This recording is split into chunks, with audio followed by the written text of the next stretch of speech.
Hindi ko naman pinangarap maging bayani. Gusto ko lang makatulong.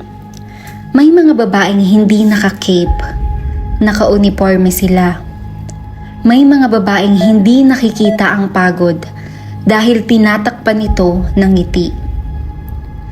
Ako si Marie Angeline D. Baldorado.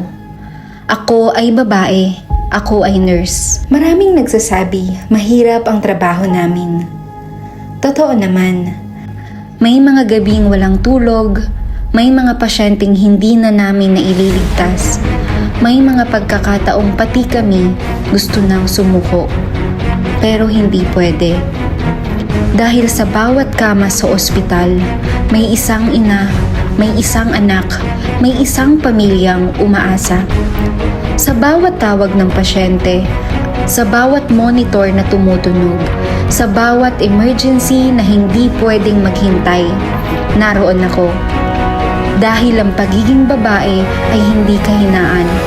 Ito ay lakas na may malasakit. Bilang babae, tinuruan kaming maging mahinahon. Pero hindi ibig sabihin noon mahina kami. Ang pagiging babae ay hindi hadlang sa leadership, hindi hadlang sa tapang, hindi hadlang sa paggawa ng desisyon. We lead with compassion, we serve with strength, we endure with grace. Empowered woman is not just a title, it is a decision. A decision to serve, to lead, and to care without losing yourself. Kung may isang batang babae na nanonood ngayon, gusto kong malaman mo ito. Hindi maliit ang pangarap mo. Hindi ka lang babae. Ikaw ay lakas, ikaw ay pagbabago, ikaw ay inspirasyon.